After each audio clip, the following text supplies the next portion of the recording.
নমস্কার বন্ধুরা, মানবী রান্নাঘরে আপনাদের সবাইকে স্বাগত জানাই। আমার আজকের রেসিপি হচ্ছে ভেজ ফ্রাইড রাইস। এটা খুবই ভালো লাগে খেতে।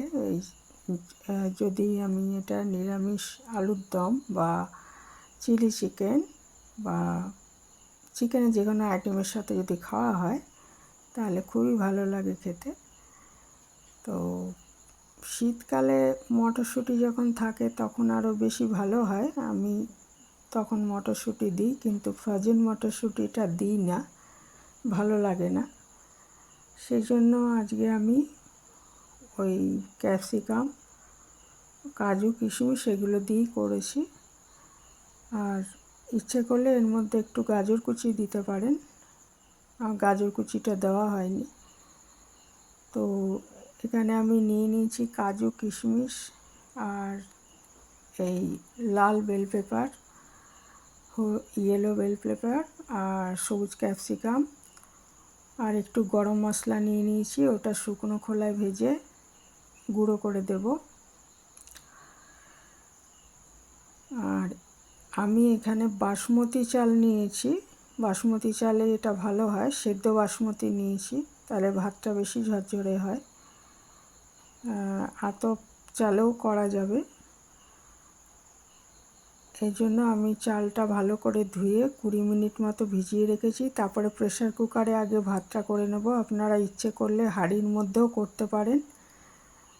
প্রেসার কুকারে দেড় গ্লাস আমি চাল নিয়েছি বলে 2.5 গ্লাস জল দিয়েছি।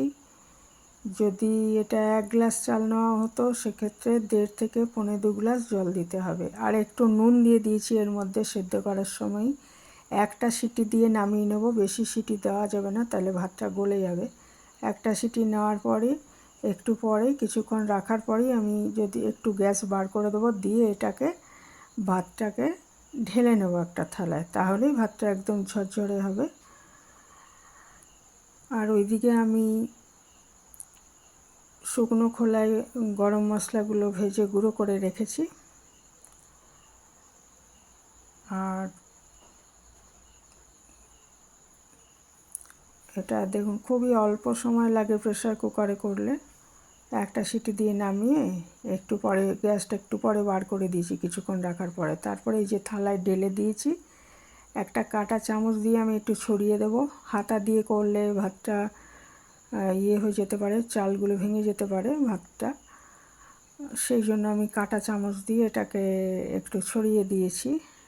তারপরে শুকনো খোলায় গরম মশলা যেটা ভেজে নিচ্ছি, নিয়ে এটা গুঁড়ো করে রেখে দেবো।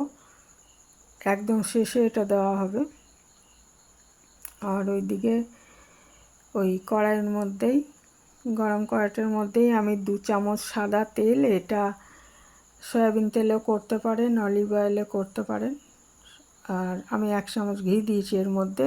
পুরো ঘিতেও করা যায়, তবে আজকাল তো আমরা ঘিটা কমই ব্যবহার করি, সেই জন্য সাদা তেল আর ঘি মিশিয়ে করেছি।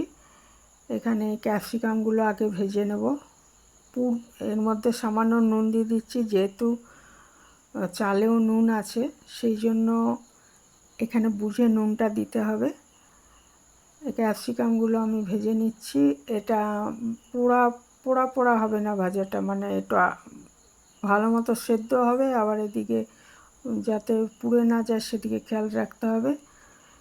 মিডিয়াম আঁচে এটাকে ভাজতে হবে। এটা ভাজা হয়ে গেলে একপাশে তুলে রাখবো।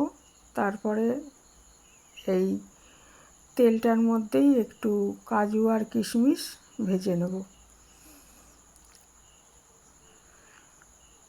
তো দেখুন ভাজা একদম হয়েই গেছে। এবারে আমি কাজুটাকে আগে ভেজে নিচ্ছি, কারণ কাজু আর কিশমিশ একসাথে দিলে কিশমিশটা পুড়ে যাবে, ওই জন্য কাজুটাকে আগে ভেজে তুলে রাখছি। তারপরে ওই তেলের মধ্যেই আমি কিশমিশগুলো ভেজে রেখে দেবো।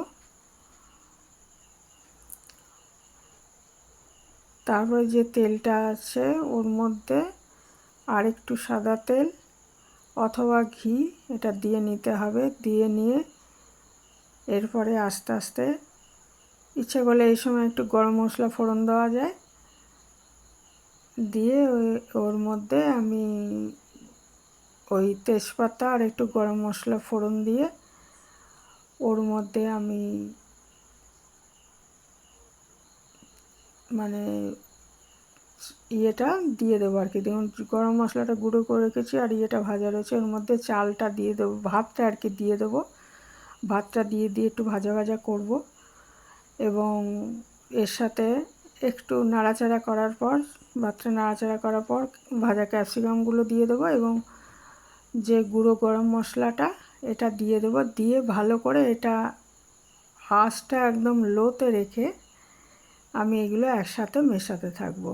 ওগুলো একটু ভাজা ভাজা হয়ে যাবে, তাহলেই আমার ফ্রায়েড রাইস তৈরি। সবই তো তৈরি আছে, ভাতও তৈরি আর